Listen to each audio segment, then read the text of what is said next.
el reto es, enfrentamos no solo el dar información y conocimiento a través de la tecnología o a través del papel, en las guías, en los cuadernillos. Hoy tenemos más de 5 meses de que nuestras aulas están vacías, de que estamos lejos de nuestros niños y de nuestros jóvenes. Estamos en verdad en un reto muy, muy grande y esta secretaría y a quienes la conformamos nos toca dejar de lamentarnos y dejar de poner excusas para dar pasos certeros, para poner alternativas. Conocer el trabajo que ha hecho por muchísimos años el maestro Walter Lema, su equipo y la Asociación de Aprendizaje Experiencial es fundamental. Es llevar los procesos de aprendizaje desde lo filosófico, desde lo metodológico, desde lo que yo llamo el teoricismo inacabado en donde se supone que hacemos, a llevarlo verdaderamente al terreno de lo práctico. El dejar de decir que queremos ser buenos líderes y ser verdaderamente buenos líderes. El fondo de este tema justamente es el aprendizaje experiencial, es aquel aprendizaje que de verdad transforma. Y todos nos quejamos y todos queremos que transforme, que se cambie el gobierno, que se cambie la violencia en la calle, que se cambie el tema económico. El verdadero cambio inicia en el corazón de cada quien. Y es a donde le apuesta el aprendizaje experiencial. Hoy yo agradecida, Walter, por este tiempo que le dedicas a un México que los quiere, que los tiene siempre presentes y que hoy tenemos un vínculo importante, y agradecida con el doctor Rafael Romero por asumir el liderazgo de esta organización, de esta alianza. Muchas gracias por estar esta tarde aquí voy a estar. Es un tema que me gusta, que me apasiona, que combina a dos cosas que forman muy parte de mi vida. Por un lado, las ansias y el gusto por ser maestra, y la otra por aprender de la aventura y de la naturaleza y del encuentro con los seres humanos. Muchas gracias, maestro Walter, gracias, subsecretario, bienvenidas a todas y a todos. Y pues bueno, aquí estoy atenta, muchas gracias.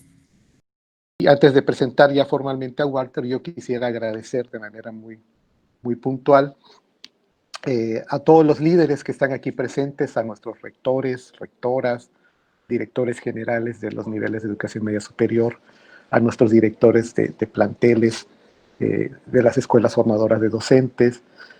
Walter Lema es presidente de la Asociación Internacional de Aprendizaje Experiencial. Tiene un amplio currículum, un amplio recorrido universitario de formación de cuadros, de desarrollo de la metodología, de compartir la metodología no solamente en Argentina, sino en varias partes del mundo, particularmente de América Latina. Ya lo hemos tenido en alguna ocasión en México, y bueno, esperamos que pronto podamos también tenerlo por acá, a partir de este convenio que se firmó ayer. Walter es facilitador, máster en educación y aprendizaje experiencial, es especialista en el desarrollo de leadership skills a través de actividades outdoors y de aventura, es psicólogo social y coach en inteligencia emocional, es consultor en gestión del talento humano y, por si fuera poco, es ingeniero químico también, así que también entiende la otra parte, la parte más dura de la ciencia. Y bueno, y antes que todo lo que acabo de mencionar, pues antes que ello, Walter es un excelente ser humano y una excelente persona. Y bueno, agradecer, Walter, tu presencia, y pues están en tus manos 77 integrantes de la audiencia. Bienvenido. Bueno, muchas gracias. La verdad me siento honrado por la invitación, por la posibilidad, por los anfitriones y toda esa introducción que han hecho. Me siento muy a gusto y con muchas ganas de iniciar quizás un nuevo camino. Hoy la intención es hablar en relación a la educación experiencial, y cuando yo pensaba en el título para ponerle a este webinar, se me ocurrió esta frase que dice que las aulas que aprenden tienen que ver con escuelas que trascienden. El mensaje, a lo mejor cada uno de ustedes puede ir imaginándose a qué me refiero con esta frase, pero el verdadero sentido de la frase lo van a ir develando en la medida que vayamos transitando la senda, ¿no? De todas maneras, quisiera como poner algunas ideas en el inicio, como para que tengan como alguna noción de cuál es la dirección en la cual vamos a caminar hoy. Y para esto se me ocurre como abrir dos preguntas, ¿no? Incluso como dos invitaciones. Por ejemplo, ¿qué pasaría si nos animamos a pensar las aulas no solo como lugares de enseñanza, sino como espacios de construcción permanente de nuevos conocimientos? Donde los estudiantes junto a sus docentes todos los días tienen la posibilidad de actualizar los conocimientos y los saberes que ya existen, pero también tienen la posibilidad juntos de construir nuevos conocimientos que podrían impactar al mundo en el futuro. Esa sería como una primera pregunta. La segunda pregunta podría ser, ¿qué pasaría si nos animamos a pensar las aulas, no solamente como espacios de formación académica, sino como espacios de gestación y desarrollo de líderes que van a generar una transformación a nivel social y comunitario, ¿no? Para estas dos, digamos, preguntas, estas dos como invitaciones, es que la educación experiencial ofrece alternativas. Y a lo largo de la presentación de hoy, espero que puedan tener algunas ideas para poder entender cuáles son esas alternativas. Voy a hacer como una primera introducción en relación a qué es la educación experiencial. Y fundamentalmente, cuando hablamos de educación experiencial, estamos hablando de un modelo educativo que promueve el aprendizaje a partir de una experiencia. Es aprender por medio del hacer, es aprender poniendo las manos y utilizando, como se dice, poniendo las manos en la masa, ¿no? Los estudiantes son como llevados a participar de experiencias en las cuales se involucran de forma activa, y son experiencias que son acompañadas de una determinada forma para facilitarles a ellos la posibilidad de que ellos extraigan desde la experiencia los conocimientos que necesitan extraer. Esto lo que quiere decir es que no se parte como en la educación tradicional de un conocimiento que ya viene predeterminado, sino que el camino es el camino inverso. Se empieza en una práctica, se empieza en una experiencia, y desde esa experiencia el mismo grupo va construyendo la teoría. La consecuencia de este proceso es el aprendizaje experiencial. Lo interesante de esta modalidad, de esta metodología, digamos, de este modelo, es no solamente que los alumnos aprenden los conocimientos, sino que también aprenden la forma en la que los conocimientos fueron y son construidos y han sido construidos a lo largo de la historia de la humanidad. Porque el hombre ha producido y sigue produciendo conocimientos cuando se enfrenta a situaciones problemáticas desde un interés particular y busca resolverlas, esas problemáticas. Y esto es lo mismo que nosotros llevamos, en este caso estoy hablando de la educación experiencial fundamentalmente circunscrita al ámbito educativo, ¿no? Vamos a ver que tiene otras aplicaciones. Pero en este caso es cuando lo que estamos intentando hacer es llevar esto al proceso de enseñanza y aprendizaje adentro de las aulas. Entonces, es en ese intento por responder estas inquietudes, ¿no? y tratar de encontrar la resolución a determinadas problemáticas que uno le presenta a los estudiantes, donde ellos construyen el conocimiento, y no solamente lo construyen, sino que aprenden a construir conocimiento. Esto ya empieza a dar algunas ideas en relación a qué me refería con aulas que aprenden, ¿no? Como una primera aproximación también. Le decía antes que el producto, digamos, de la educación experiencial es el aprendizaje experiencial. Aquí hay algo importante y que se establece también una diferencia quizás con los modelos tradicionales, y es que se establece una relación pedagógica entre un educador y un grupo muy fuerte, y quizás no de la misma manera como es en la educación tradicional, donde la relación tiene más que ver con con el alumno, ¿no? Es el docente con el grupo, pero fundamentalmente hay una relación pedagógica del docente con un alumno. Acá la mirada, digamos, del que vamos a ver, que es en este caso un facilitador en aprendizaje experiencial, es una mirada mucho más horizontal.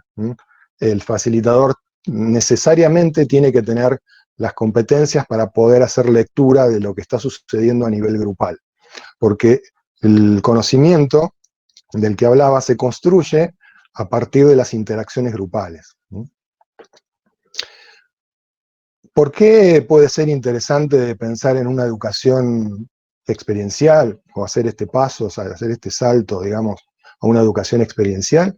Bueno, hay algunos argumentos que son ya científicos y seguramente muy conocidos, que tienen que ver con las formas en las cuales el cerebro aprende, ¿no? Y aprendemos mucho más cuando involucramos nuestros 5 sentidos en el proceso, cuando involucramos nuestras emociones, cuando involucramos nuestro cuerpo, y todo esto en un contexto grupal son condiciones que lo estimulan, ¿no? La interacción genera emociones, y bueno, cuando aparece un aprendizaje en este tipo de contextos, ese aprendizaje queda como arraigado más fuertemente en las conexiones neuronales. Pero también hay otros motivos, y acá me gustaría como contextualizar la educación experiencial en función de lo que hoy está sucediendo en el mundo y que venía sucediendo también antes de la pandemia, ¿no? La pandemia es como que trajo a la superficie montones de acontecimientos que ya venían, digamos, sucediendo desde antes. Y en ese caso, en el inicio, Ana hablaba en relación a los desafíos de la educación, a los retos, a lo que implica educar en el contexto en el cual vivimos hoy. Y hoy vivimos en un contexto absolutamente cambiante, incierto. Obviamente la pandemia, como decía, lo exacerbó, pero claramente vivimos en un mundo incierto. Vivimos en un mundo en el cual el mercado laboral tiene una velocidad de cambios también que va en aumento. Sucede muchas veces que estamos formando profesionales para carreras que probablemente para cuando terminen su formación o sean obsoletas o ya dejen de tener el valor que tenían cuando fue pensada, digamos, la carrera, ¿no? Hay profesiones que van desapareciendo, hay nuevas profesiones que se van creando, digamos, y esto es un reto para la educación, el poder mantenerse actualizado, ¿no? También hay retos en relación a lo que le pasa a los estudiantes, a los niños y a los jóvenes, donde el déficit de atención, más allá de la patología que puede haber en algunos casos, es como un síndrome bastante generalizado. Y esto no solamente les ocurre a los niños y a los estudiantes, sino que nos ocurre a todos, ¿no? A los adultos también. Vivimos en un mundo que está sobreestimulado y es muy fácil como perder la atención, ¿no? Estamos a un clic siempre de cambiar de aplicación, de cambiar de canal, y esto hace de que nos cueste mucho focalizar.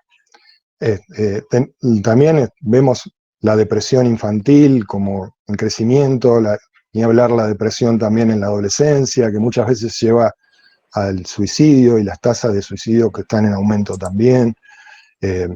La confusión vocacional también que tienen los jóvenes, en parte por lo que decía antes, ¿no? Porque el mercado laboral no es muy claro, porque el mundo cambia tan rápidamente, pero bueno, también condicionado por la forma de vida que llevamos, por los valores que también nos muestran desde los medios.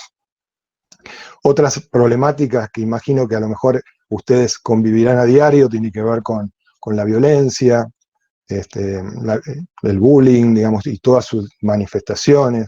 Todo esto incide en los procesos de aprendizaje y de enseñanza, ¿no? Y también el hecho de las familias y el acompañamiento, la falta de acompañamiento muchas veces de las familias y de los padres. De hecho, cada vez más se ve como que las familias se desarman, se vuelven a armar, se vuelven a desarmar, y la familia es el lugar en el cual el niño muchas veces se apoya, y es un punto de referencia, y si los puntos de referencia van cambiando, es como que la situación es mucho más inestable, ¿no?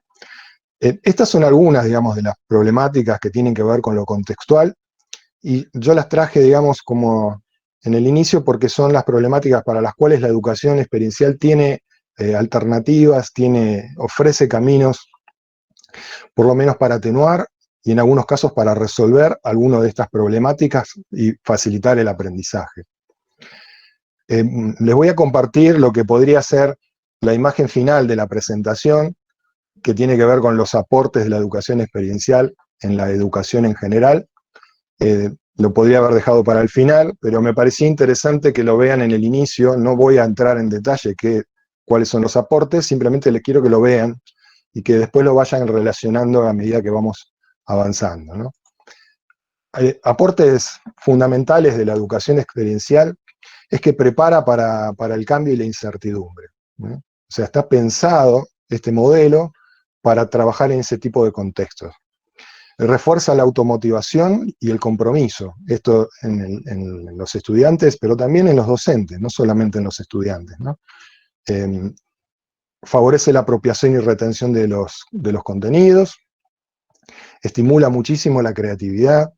Digamos, en dispositivo experiencial todo el tiempo hay creatividad puesta en juego, promueve la autonomía y la responsabilidad, desarrolla la inteligencia social y la inteligencia emocional y todas las habilidades que tienen que ver con esto, cultiva valores éticos, que vamos a ver que son los valores, no son cualquier valor, sino que son los valores que vienen desde sus fundadores, porque este modelo tiene, digamos, una plataforma de desarrollo que se apoya en los trabajos de fundamentalmente dos personas que vamos a ver ahora, que son los que impregnaron todo el modelo de valores muy claros, ¿no? Y estos valores son los que se cultivan, ¿no? A través de la educación experiencial. Y ayuda a develar el propósito en la vida, ¿no? Que también lo dejo ahí como planteado. No voy a entrar ahora a explicarlo, pero lo van a ir encontrando en la medida que avanzamos. La educación experiencial tiene sus orígenes, como decía recién, en dos pensadores, en dos filósofos, en dos pedagogos, casi contemporáneos, pero que trabajaron en lugares muy diferentes. Uno es John Dewey, oriundo de Estados Unidos, y otro es Kurt Hahn, un alemán que trabajó en Gales. Fundamentalmente hizo su mayor producción en Gales. Vamos a ver brevemente algunas de las características de los trabajos de Dewey y de Kurt Hahn, ¿no? John Dewey, y ahí tienen un poco para situarse el tiempo histórico, decía que la escuela no debería ser una preparación para la vida, la escuela debería ser la vida misma, ¿eh? Y esto lo decía en esa época. Fíjense la relevancia que tiene eso hoy en día, ¿no? Para poder mantener a la escuela actualizada con el mundo externo es casi inevitable, imprescindible, ¿no? Que dentro de la escuela esté la vida misma, ¿no? No sé, que no estemos pensando en el futuro, sino que tenga conexiones con el presente. Dewey fue nombrado como el filósofo de la educación porque él, sin duda, fue el pedagogo más importante de los Estados Unidos, pero más allá de eso, él fue el que de alguna manera llevó la filosofía a la educación y encontró y lo hizo buscando aplicaciones prácticas a la filosofía. Él buscaba que la filosofía sirva para algo práctico, no la idea simplemente de filosofar, sino la idea de que la filosofía ayude a resolver problemas cotidianos. Y él lo que pensaba es que a través de la educación, la filosofía podía transformar la sociedad, ¿no? A través de las escuelas y a través de las aulas, podía mejorarse la calidad de la democracia, por ejemplo. Él lo que quería era que los alumnos experimentaran en el mundo, con el mundo, explorando el mundo. Y muchas veces el mundo entraba a las aulas, como la imagen que ven ahí en la foto, donde para explicar a lo mejor algunos conceptos que podía tener que ver, no sé, con física o con historia, construían un barco adentro del aula, por ejemplo, ¿no? Y a veces sacaba el aula afuera, trabajaba mucho también en el contexto de la naturaleza, pero también en el contexto de la naturaleza de las cosas, me refiero no solamente al mundo natural, ¿no? Y él lo que decía es que esa es la forma, digamos, natural de aprender, esto de enfrentarse a situaciones problemáticas y que tengan que ver con los propios intereses, porque eso es lo que genera la motivación. Y eso es lo que él buscaba generar dentro de las aulas. Él pensaba la educación con una función social. Él pensaba que las aulas eran como espacios embrionarios de construcción de democracia, ¿no? Él creía de que dentro de las aulas se podía crear la sociedad que uno quería ver afuera de las aulas, y que esa era la forma de hacerlo, ¿no? En estas pequeñas comunidades que se creaban dentro de las aulas. Él promovía esta idea de la integración de las dualidades. Hay muchas dualidades con las cuales él estuvo trabajando y buscando la integración. Una de ellas claramente es la teoría y la práctica. En la educación experiencial, la teoría está dentro de la práctica, dentro de la experiencia que un facilitador promueve, se encuentra la teoría, y la función del facilitador es ayudarle al grupo a encontrarla, ¿no? También la dualidad cuerpo y mente, por eso era tan importante que el movimiento del cuerpo, el movimiento de las emociones, todo esto dentro del proceso de aprendizaje. Promovía el trabajo cooperativo, en lugar de esta idea de la competencia por las notas, y digamos que es algo que está como muy, muy visto en algunos ámbitos educativos. Lo que él buscaba era que haya un proyecto común, y buscaba generar cooperación para el logro de un objetivo común dentro de ese grupo, dentro del aula. Y la competencia en tal caso estaba dirigida a la autosuperación. También promovía la autonomía, porque los estudiantes tomaban decisiones y después se hacían cargo de las consecuencias de esas decisiones. Eso era muy importante, ¿no? Que tuvieran la libertad de decidir, pero que también tuvieran la capacidad y el tiempo para analizar los resultados de las decisiones que tomaron. El contacto con la naturaleza, como decía, también era algo muy importante para Dewey. Por otro lado, Kurt Hahn, un alemán judío que le tocó vivir en la época del nazismo, él tenía, antes del nazismo, una escuela que se llamaba la Escuela de la Paz, en Alemania, y cuando llega el nazismo termina en los campos de concentración. Él logra la extradición porque tenía un amigo en una compañía naviera en Gales, y él logra logra sacarlo de Alemania y llevarlo a Gales, y él tenía una tarea muy importante para Kurt Hahn, y que tiene que ver con esta frase, que es una frase célebre de él, de las más representativas, que dice que somos mucho más de lo que creemos ser, y que si nos diéramos cuenta de eso, nunca nos conformaríamos con menos, nunca nos conformaríamos con la mediocridad.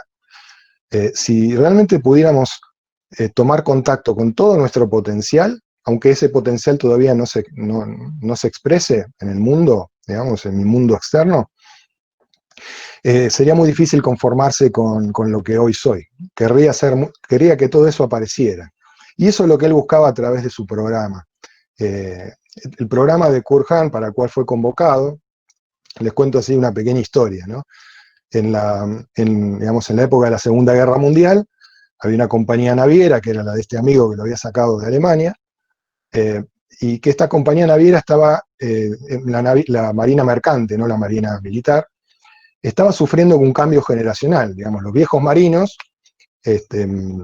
estaban como retirándose, y en ese momento justo estaba entrando como una nueva generación de marinos, jóvenes. Y esto pasaba en el medio del contexto de la Segunda Guerra Mundial, donde los barcos de la marina mercante eran bombardeados permanentemente por los submarinos y los buques alemanes. Y una de las problemáticas que tenía, no solamente en el cambio generacional, sino que era que los marinos no sobrevivían a los ataques, no tanto por el bombardeo de digamos, de los barcos.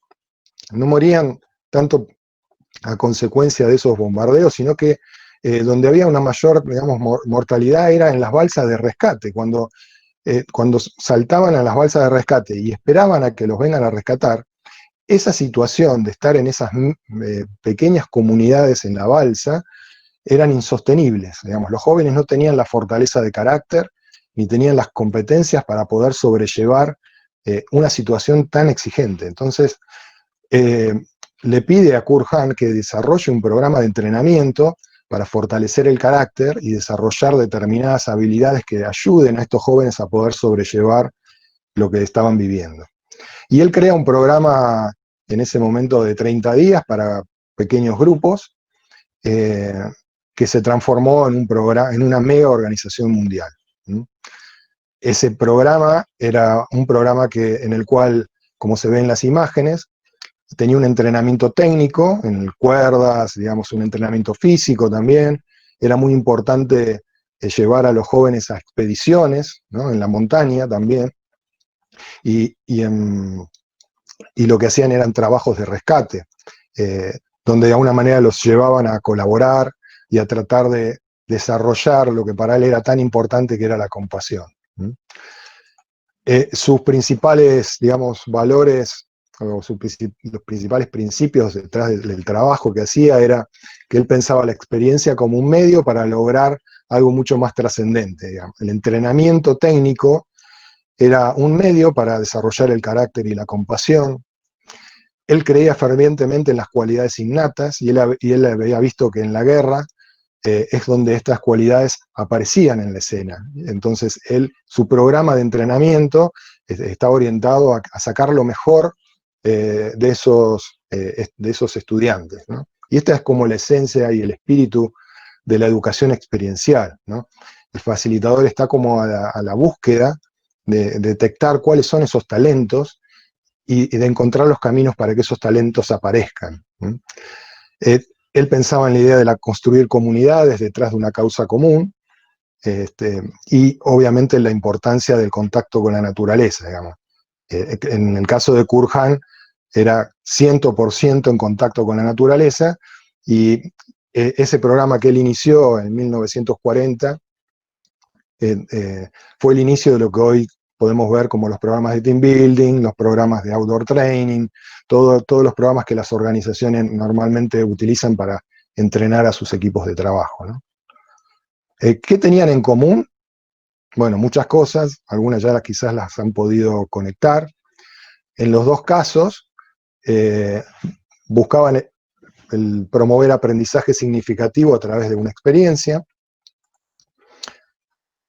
se apoyaban en los mismos valores, al valor de la libertad, el valor de la equidad, la cooperación, la responsabilidad, que es un poco lo que decía antes, el hecho de darles el poder a los estudiantes para que tomen decisiones y se hagan cargo de las consecuencias, ¿no? Esto es lo que tiene la educación experiencial, genera experiencias en el mundo real, ¿no? Y tienen consecuencias reales. Ambos promovían la autonomía, defendían la diversidad. Esto fue muy importante, sobre todo en los programas de Kurhan, cuando se trabajaba en la segregación racial, digamos. La educación experiencial ahí generó aportes importantísimos, ¿no? En el tema de diversidad y de respeto de las diferencias. Y ambos tenían un fuerte sentido de servicio y de contribución, ¿no? Y como dije antes, la compasión, esto de ponerse en los zapatos del otro.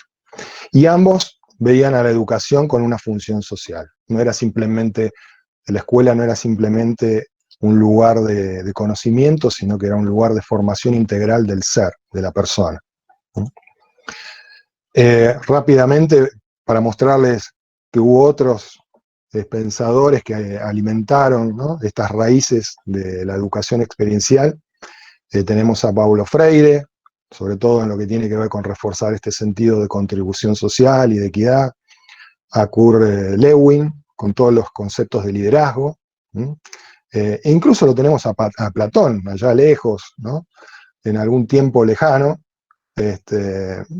donde incluso en la República él decía que las virtudes como la templanza, el coraje y la sabiduría solo pueden ser adquiridas por la vida de la experiencia, no se pueden enseñar, ¿no?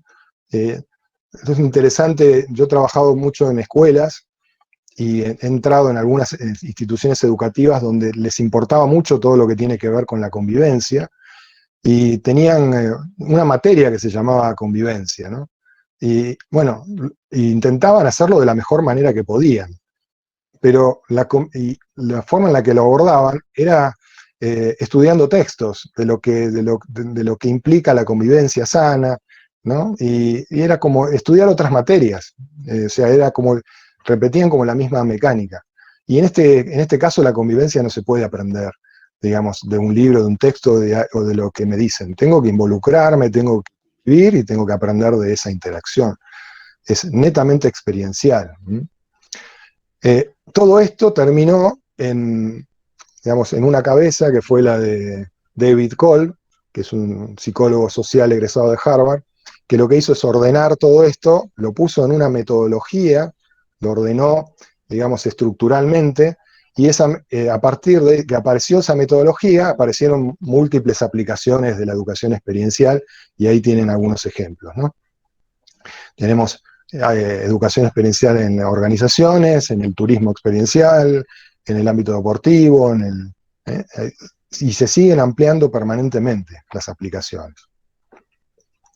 El aprendizaje experiencial, y tomamos una definición, podría definirse como un proceso por medio del cual los individuos construyen su propio conocimiento, desarrollan habilidades y realzan valores a partir de una experiencia. Es interesante la definición porque plantea realmente para qué sirve la educación experiencial.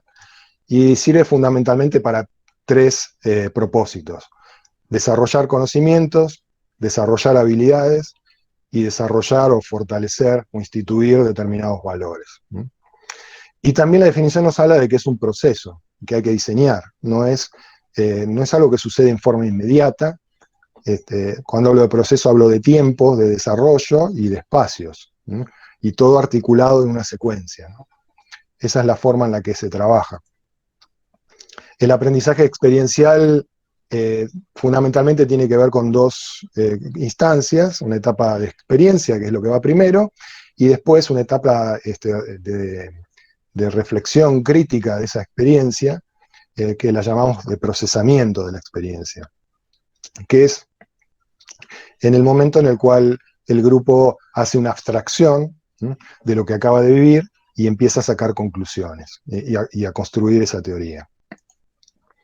En el ámbito educativo podemos crear experiencias de diferentes formas, por ejemplo a partir de lecturas o videos disparadores, de simulaciones, de dramatizaciones, de juegos, de proyectos comunitarios. Hay muchas formas de generar experiencias. Y también hay muchas formas de procesarlas. Tenemos foros abiertos, discusiones en subgrupos, el trabajo individual, cada uno en bitácoras, donde va reflejando todo lo que le va pasando en su experiencia. Es una manera de procesarla. En exposiciones, ¿no? En el trabajo en cuestionarios. Hay muchas formas de procesar, e incluso se van articulando en ese proceso que decía recién, de una manera secuencial que favorezca la integración de determinado tipo de aprendizaje. Por ejemplo, en un aula se podrían aprender principios de física o de biología, generando experiencias con el propio cuerpo, haciendo ejercicios con otros, para ver el movimiento de las fuerzas, esto a partir de juegos. Entonces es muy fácil entender, por ejemplo, el principio de acción y reacción. En vez de presentarlo en un pizarrón, generamos un círculo en el aula y hacemos algún juego, algún ejercicio, sin hablar del principio todavía, y desde la experiencia ellos mismos van descubriendo estos principios. Pero cuando involucra el cuerpo, involucra los sentidos, y esa va a ser una clase de la cual no se van a olvidar nunca más. Esto es lo que genera el aprendizaje experiencial. Trabajamos, como les venía contando, con un marco conceptual y filosófico muy claro, muy determinado. A su vez, dentro de ese marco, un marco metodológico también, estructurado, y dentro de ese marco metodológico aparece un rol. Está definido un rol, que es un rol diferente al rol docente. Es bien diferente. Esto es lo que a veces cuesta más a los que trabajan en la docencia y lo han hecho por mucho tiempo, el poder tomar distancia de lo que ya tienen impregnado en las células, ¿no?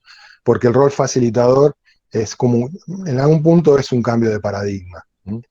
El facilitador o la facilitadora en aprendizaje experiencial no está allí para enseñar, que esta sí es la tarea de un docente. El facilitador tiene como objetivo el crear contextos de aprendizaje. Es un especialista en la creación de contextos de aprendizaje. Contextos que favorezcan la posibilidad, o que abran la posibilidad que los estudiantes descubran el conocimiento, construyan conocimiento a partir de esos contextos. Pero no solamente es diseñar, sino también es acompañar.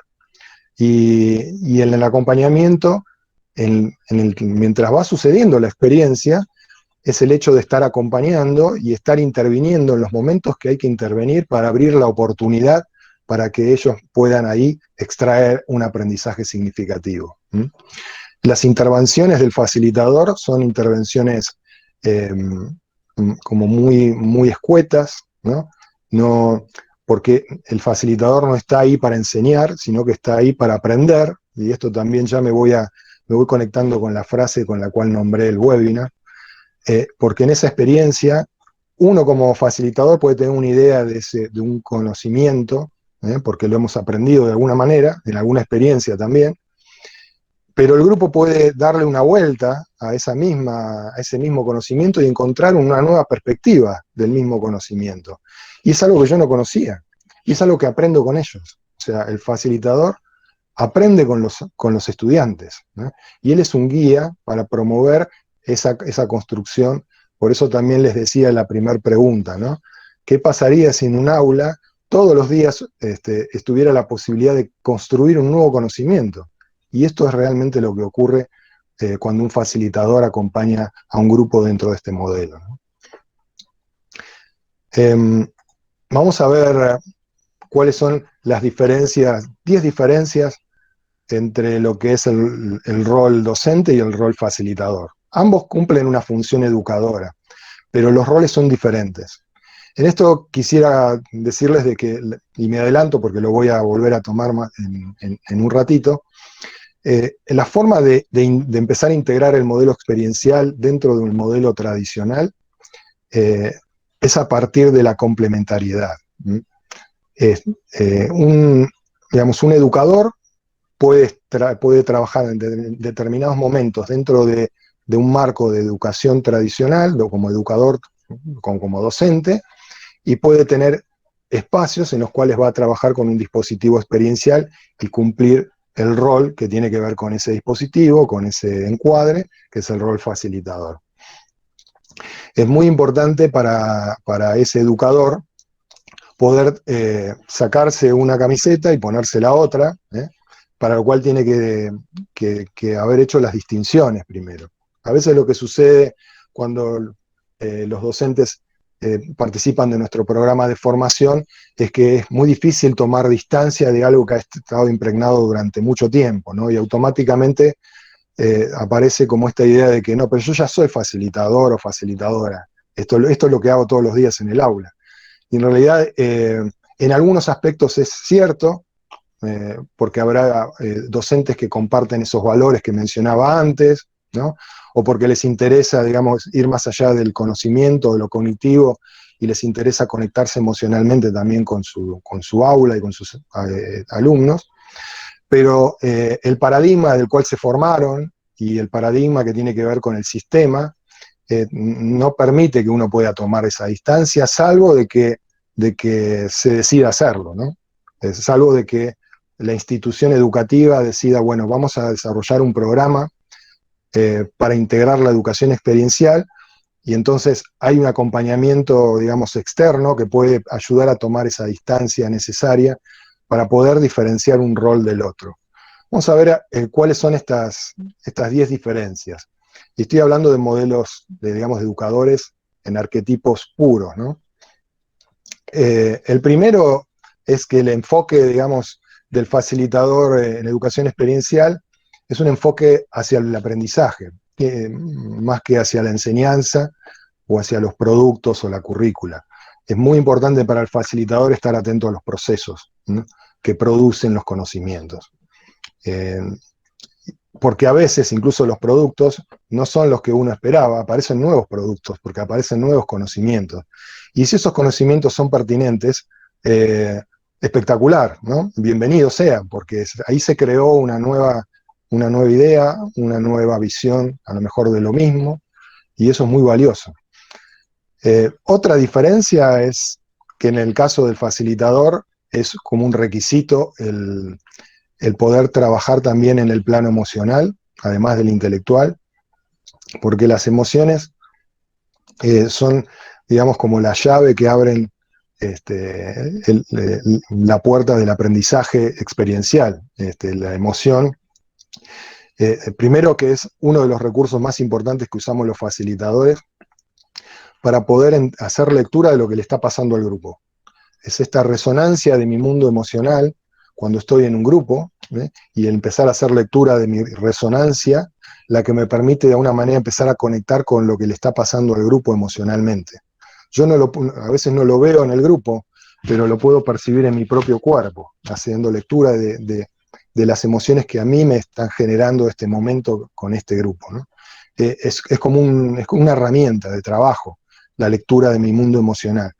Y desde la lectura de mi mundo emocional y la gestión de mi mundo emocional, intervengo en el mundo emocional dentro del aula. Y habrá momentos en los cuales las emociones me dirán, bueno, es momento de retar al grupo y de desafiarlo, y habrá momentos en los que el clima anímico del aula me estará diciendo, vos tenías pensado hacer todo esto hoy, olvídate. O sea, hoy no podés abordar, no podés entrar por acá, porque fíjate que acaba de aparecer una situación, X, puede ser cualquier tipo, puede haber sido una situación de violencia en un pasillo, entraron al aula, y todo eso está presente ahí en el momento en el cual estoy. Entonces, ahí hay una oportunidad. Y la oportunidad tiene que ver, yo tengo que poder hacer lectura de que está pasando eso. Y esa situación va a estar interfiriendo el proceso de aprendizaje. Si yo no la logro mínimamente elaborar junto con los alumnos, va a estar interfiriendo. Y va a bloquear muchas veces el aprendizaje. También hablo del aspecto espiritual, ¿no? que también es importante. En algún punto tiene que ver con estamos hablando de un rol que va en una dirección mucho más trascendente. Estamos hablando de un rol que va a promover el desarrollo integral del ser humano, ¿no? Y también va a tener que ver, y esto lo conecto con lo que había anunciado en el inicio, como facilitadores en educación experiencial, sobre todo en el ámbito educativo, promovemos el autodescubrimiento, no solo el descubrimiento de los conocimientos en la experiencia, sino el autodescubrimiento, el conocimiento de uno mismo. Y en eso está el conocimiento de mis talentos y también el descubrimiento del propósito de mi vida, ¿no? Esto forma parte, digamos, del abordaje que uno hace, sobre todo cuando estamos hablando de los niveles de experiencialidad más altos. También hay diferencia en relación a que en este caso es muy importante estar atentos no solamente a la tarea, de los conocimientos, sino a lo que está pasando con las relaciones y los comportamientos, ¿no? Esto forma parte de la tarea, del rol facilitador. El facilitador muchas veces modifica los dispositivos áulicos, a veces porque armamos un arreglo diferente dentro del aula, por ejemplo, nos sentamos todos en círculo, o a veces porque salimos del aula y dentro de la misma institución vamos a un lugar distinto, donde haya un contexto adecuado para lo que uno quiere trabajar. A veces vamos con el grupo fuera de la escuela, incluso fuera de la institución educativa, y vamos al mundo real, a explorar y a experimentar. O a veces los estudiantes salen del aula a hacer sus trabajos, sobre todo en lo que tiene que ver el trabajo por proyectos, exploran en el mundo externo, ¿no? Y traen el mundo externo dentro del aula. Otra característica es que la posición del facilitador es una posición móvil. Si pensamos en lo espacial y en el educador tradicional, al frente del aula, con el pupitre, en muchos casos un pupitre que está elevado, digamos, toda esta organización espacial tiene que ver con un modelo y tiene que ver con reproducir también un paradigma, ¿no? Dentro de ese modelo. En el caso del facilitador, el facilitador va tomando registro desde su sensibilidad todo el tiempo de lo que está pasando al grupo y tiene en cuenta también lo que le interesa promover desde la currícula. En esto Dewey era, por ejemplo, en el momento en el que Dewey trae este pensamiento, la sociedad norteamericana se debatía entre la educación centrada en el niño o la educación centrada en la currícula. Y acá estaban los románticos y los tradicionalistas. Y Dewey se paraba en el medio, o sea, él quería integrar estos dos aspectos. Entonces, en el rol facilitador esto es muy claro. Yo tengo en cuenta los contenidos que quiero abordar, pero estoy leyendo al grupo y estoy buscando los puntos de apalancamiento, haciendo lectura de lo que le está pasando, para encontrar la mejor forma para que ellos puedan encontrar esos contenidos. O sea, son las dos cosas, es la intersección de estas dos cosas, ¿no? Y eso lleva a una posición móvil. Hay un momento en el cual el facilitador tiene un estilo más autocrático, más protagónico, le presenta las consignas y demás, y hay momentos en los cuales tengo un estilo más democrático, estoy dentro de un círculo, por ejemplo, y simplemente moderando las conversaciones, sobre todo cuando hay algún conflicto, cuando hay alguna discusión, estoy como moderador, y hay momentos en los que me corro, incluso salgo del círculo, y voy por fuera simplemente atento a ver si necesitan algo, pero si no necesitan nada, el grupo está produciendo y yo no intervengo, o sea, dejo que la producción aparezca. A eso me refiero en cuanto a la movilidad. También el educador tradicional, y yo vengo de este mundo y he tenido que hacer todo un trabajo interno para poder entender y para poder pasar al otro mundo, ¿no? Como decía el Rafa antes, mi modelo mental tiene que ver con la ingeniería, con la estructura, y yo me acuerdo cuando empecé a trabajar, incluso dentro de la educación experiencial, venía con todas mis PowerPoint, venía con mis planillas Excel, ¿no? Y de repente, no sé, se cortaba la luz, y era una hecatombe, digamos, ¿no? ¿Y ahora qué hago, no? Tenía todo, o cuando, muy claro, cuando yo trabajaba mucho en la montaña, y también iba con mis planillas Excel a la montaña, no se crean, ¿eh? La llevaba en la mochila, tenía todo organizadito, con horarios, ¿no? Tal hora, caminamos de acá hasta acá, de tal hora hacemos tal reflexión, tal hora el cruce del río, y de repente iban caminando en el medio de la montaña, y a lo mejor el río que pensaba que lo cruzábamos en 5 minutos, hubo una lluvia el día anterior, y el agua no llegaba hasta la zona crítica, y se imaginan de qué me estoy refiriendo. El agua de la Patagonia es un agua fría, no es el agua calentita que tienen ustedes ahí, donde la zona crítica no es tan crítica. Acá realmente se pone difícil, y lo que iba a durar 10 minutos termina durando 45, una hora, y de repente me cae una lluvia torrencial, estamos saliendo del agua, del río, y me cae la lluvia, y yo tenía pensado una actividad en el río, porque total estaba re tranquilo el río, me había dicho el guardaparque que estaba bajito, que no había problema para cruzar, ¿no? Y yo tenía pensado una actividad en el río, con cuerdas y qué sé yo, y después tenía pensado hacemos una ronda, acá en Argentina, hacemos una ronda de mate, en la playita, que está re lindo, con playita de arena, y ahí procesamos la experiencia, ¿no? Y de repente están todos con hipotermia, todos mojados, bueno, y todas mis planillas de Excel, bueno, no sé. Por eso digo, hablo con conocimiento en relación a mí me daba mucha seguridad llevar todas esas planillas en la mochila, pero también es un peso a la hora de acompañar procesos de aprendizaje. No solamente aprendizaje experiencial, yo creo, porque yo estuve también ahí, imagino de que ustedes o los docentes que trabajan en sus instituciones, también estas necesidad de tener estas certezas es parte del cansancio y del agotamiento que viven a diario, ¿no? El no poder encontrar un camino alternativo para moverse con los cambios de una forma mucho más natural y aprovechar las oportunidades que nos generan los cambios para generar un nuevo aprendizaje, que de eso se trata en parte de esta propuesta. En la facilitación utilizamos la pregunta, no estamos para responder, en todo caso, y suele suceder, me preguntan a mí, ¿y vos qué pensás? ¿Qué tendríamos que haber hecho? Porque llegaron a la conclusión de que a lo mejor no les salió bien, del todo bien, y le preguntan al facilitador, ¿no? Y bueno, ¿y vos qué pensás? A ver, como me dijeron una vez en un programa de formación, no eran ni adolescentes ni jóvenes, eran adultos, y me dice, yo te pago para que vos me respondas, ¿no? y con mi mejor cara de póker tuve que sostener y argumentar por qué yo no iba a dar respuestas, ¿no? Y bueno, una situación sumamente tensa, digamos, que se genera ahí, pero uno no está allí para dar respuestas. Primero porque no tenemos todas las respuestas, porque no sabemos qué es lo que el grupo está construyendo.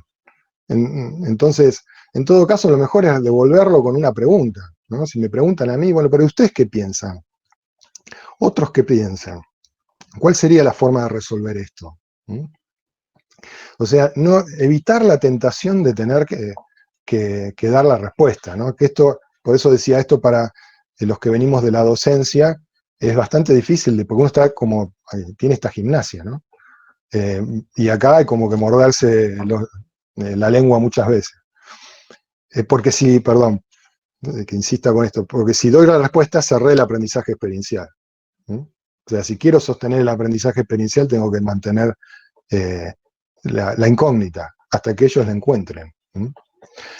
El cambio representa una amenaza para un educador tradicional, como dije antes, me cortaron la luz, no sé qué, o faltó tal persona que me iba a traer el cañón, o no sé qué. Para el facilitador, los cambios, y esto hay que aprenderlo, no es algo que viene innato, a mí me costó trabajo poder primero entenderlo, después integrarlo y asimilarlo y sentirme cómodo, ¿no? Pero los cambios son oportunidades increíbles de aprendizaje. La pandemia es una situación claramente que va en esa dirección, ¿no? Pero más sin ir a algo tan drástico, los cambios cotidianos generan un contexto distinto a lo habitual y eso abre nuevas oportunidades de aprendizaje que no estarían si no estuviera el cambio. El facilitador no enseña, sino que aprende con los alumnos. Estamos juntos para aprender y todos los días aprendemos algo nuevo.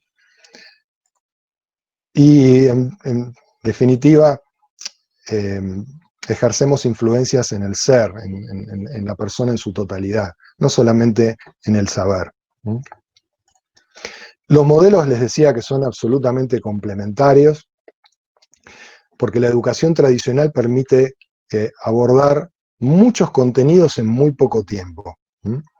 Esto no se puede lograr con la educación experiencial. La educación experiencial requiere más tiempo para integrar los contenidos que lo que sería en la educación tradicional. Pero la diferencia está en la retención de esos aprendizajes. Lo que se aprende experiencialmente no se olvida más. Entonces, uno tiene que saber elegir qué es lo importante de ese año, de esa materia, y por ejemplo, y esta es la forma en la que se trabaja, se integran, se complementan estos modelos, y un docente a cargo de una materia un año podría decir, bueno, de toda esta currícula que yo tengo que dar a lo largo del año, esto y esto y esto son los contenidos que yo quiero que queden grabados a fuego. O sea, hay que tomarse el tiempo de decidir, de elegir, ¿no? ¿Cuáles son los contenidos más importantes de esta materia? Y eso se puede trabajar en un dispositivo experiencial, para garantizar de que eso quede grabado a fuego. Por eso hablamos de complementariedad, ¿no? Esto implica de que ese docente va a tener que, primero, tener muy claro que son dos marcos de trabajo diferentes, tienen la marcación de la cancha donde se juega el partido es distinta, son reglas de juego diferentes, estamos hablando de roles diferentes. Y lo tiene que tener muy claro, porque cuando entra en la cancha experiencial tiene que ponerse la camiseta de facilitador. Y esto es importante porque de los que están del otro lado tienen que entender que están en una cancha distinta y que lo que está jugando ahí es diferente. O sea, no es el lugar para ir a hacerle preguntas al docente, no es el lugar en el cual me van a evaluar. Hay toda una concepción también complementaria de lo que es la evaluación. En la educación experiencial se crean las condiciones necesarias para que se pueda hacer una autoevaluación, que cada estudiante pueda hacer una autoevaluación y que esa autoevaluación sea sincera, cosa que no ocurriría si no creo las condiciones, ¿no? Nadie va a exponerse a decir, no, la verdad que no sabía nada de todo esto, la verdad que vine acá de paracaidista, ¿no? Pero en la educación experiencial, por el diseño de los contextos y cómo uno va creando las condiciones grupales, con la confianza, con este nuevo rol, es posible y digamos, es mucho más eficaz cuando se puede trabajar con los criterios de autoevaluación. Porque no hay nadie más riguroso en la evaluación que la evaluación que hacemos de nosotros mismos. Entonces, ¿qué mejor que recurso para evaluar que ese? Entonces, el educador trabaja en dos canchas, en dos encuadres diferentes, y tanto el educador y el grupo conocen estas dos canchas, ¿no? Para esto hay que trabajar. Rápidamente, y ya vamos como llegando al final, como es una mirada así muy, muy abuelo de cóndor, como decimos acá, hay distintos modos de abordaje de los contenidos, de forma experiencial, y esta forma tiene que ver con diferentes niveles de experiencialidad. Hay niveles bajos de experiencialidad y niveles muy altos de experiencialidad. Si ustedes se fijan en la imagen, por ejemplo, en los niveles más bajos tenemos experiencias en las cuales los estudiantes observan la realidad a través de películas, de presentaciones. En un nivel, el nivel siguiente, observan la realidad en el lugar de los acontecimientos. No me muestran una película, voy al lugar de los hechos y observo allí la realidad, ¿no? Y así es como que se va subiendo el nivel de experiencialidad. Después tiene que ver con, más adelante, con crear, construir, organizar, teorizar y producir realidad. Y en los niveles más altos estamos hablando del desarrollo personal y el desarrollo social, y estamos hablando de que los niveles más altos de experiencialidad son los niveles en los cuales el estudiante se convierte en un ejemplo y en un líder comunitario. Los niveles más altos de experiencialidad, en muchos casos, tienen que ver con proyectos comunitarios, de ayuda comunitaria. Es un excelente escenario para trabajar de manera experiencial. Estudiantes terminan liderando estos proyectos que tienen que ver con mejorar la calidad de vida de la gente. En ese tipo de proyectos se van instalando estos valores, se van desarrollando las habilidades y se van afianzando cada estudiante por dónde pasa su propósito de vida. Porque si se conectaron con una determinada tarea de servicio, es muy probable que su propósito de vida esté conectado con eso. Bueno, mayor nivel de experiencialidad implica mayor tiempo, mayor proceso. Esto se puede pensar ya no a lo mejor en un año curricular, sino el seguimiento de un grupo a lo largo de los diferentes años. Y en un programa que tenga una continuidad, donde cada año se vaya dando un paso más, incrementando más el nivel de experiencialidad. Y ahora sí voy a la imagen con la cual les decía que abrí hoy la presentación, y quizás es más fácil entender lo que quería decir en el inicio. Los principales aportes de la educación experiencial: prepara para el cambio y la incertidumbre. Esto es así porque cuando un facilitador le propone una consigna a un grupo, es una aventura de aprendizaje. No hay resultados garantizados, no sabemos lo que puede suceder. No sabemos qué tipo de construcción van a hacer ni cómo la van a hacer. Esto es tanto para el facilitador, pero sobre todo para los estudiantes. Es un mundo absolutamente incierto. Y esto lo saca de la zona de confort. Y esto es muy importante para el aprendizaje experiencial, porque los aprendizajes significativos están fuera de la zona de confort. Refuerza la automotivación y el compromiso, porque uno propone una consigna que es abierta y después cada grupo elige desde qué lugar se va a conectar con esa consigna, dónde va a aplicar o dónde va a ir a buscar, digamos, dónde va a hacer determinadas búsquedas o exploraciones. Por ejemplo, hablamos de un proyecto comunitario, bueno, hay distintos tipos de proyectos comunitarios y distintos ámbitos, y ellos eligen.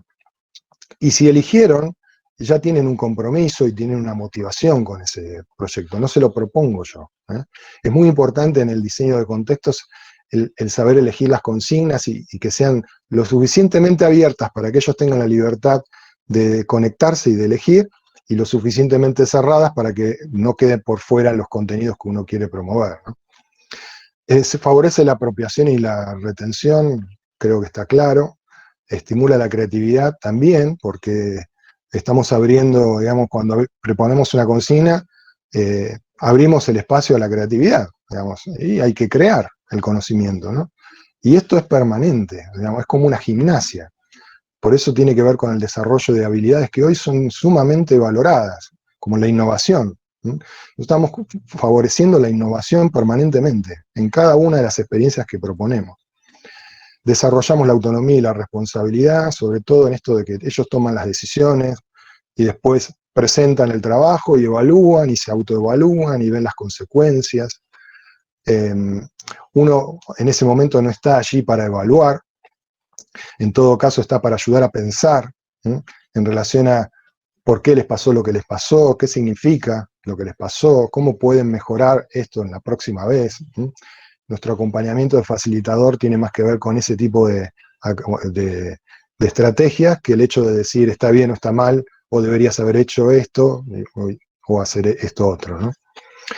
Desarrollamos la inteligencia social claramente porque trabajamos con una mirada, como dije, horizontal, muy importante la interacción grupal, y en la interacción grupal se desarrollan las habilidades sociales, y acá atendemos cuestiones de bullying, atendemos cuestiones de violencia, porque estamos desarrollando ese tipo de habilidades, como las habilidades emocionales, porque hablamos de las emociones. No solamente el grupo trae el proyecto y lo presenta, y hablamos del proyecto y los contenidos, sino que también hablamos de qué les pasó cuando lo hicieron, cómo se sintieron, qué significa que se sintieran de una forma, porque el aprendizaje también es aprendizaje desde uno mismo, ¿no? Aprender qué me pasa cuando estoy en determinado tipo de situaciones y cómo puedo trascenderlas, cómo puedo trascender mis miedos, cómo puedo ganar autoestima. Todo esto forma parte de la educación experiencial como tarea, digamos, ¿no?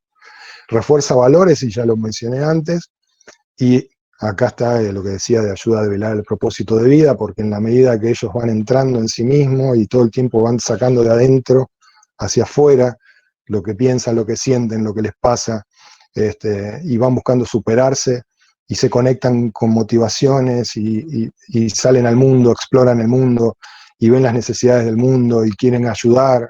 Todo esto va en dirección a descubrir ese propósito en la vida, que es algo tan importante y tan difícil de conseguir cuando un estudiante egresa de la escuela secundaria y tiene que elegir una carrera, y es tan trascendente cuando estamos dentro de la carrera y necesitamos reforzar nuestra motivación para poder mantener el ritmo. Se hace tan difícil sostener la motivación y de hecho hay mucha deserción. Es muy importante estar conectados con nuestro propósito, el estudiante en ese momento, para poder tener la energía para seguir adelante, ¿no?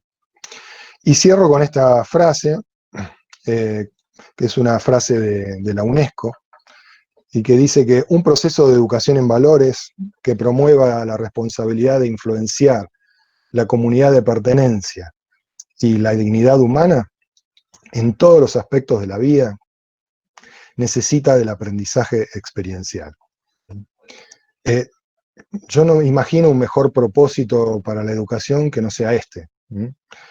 Influenciar la comunidad de pertenencia y la dignidad humana en todos los aspectos de la vida, ¿no? O sea, lo digo, me moviliza porque tiene que ver con lo que a mí me mueve para hacer mi trabajo, ¿no? Día a día. Y realmente, ¿qué sentido tiene hacer un trabajo si esto no aporta nada, digamos, ¿no? Y me parece que como educadores tenemos que conectarnos con esto y entender de que lo que hacemos es realmente trascendente, o al menos saber de que tenemos la posibilidad de que nuestro trabajo sea un trabajo realmente trascendente, que impacte vidas, y también, ¿por qué no?, pensar que con lo que hacemos estamos transformando al mundo, ¿no? Contribuyendo a un mundo mejor.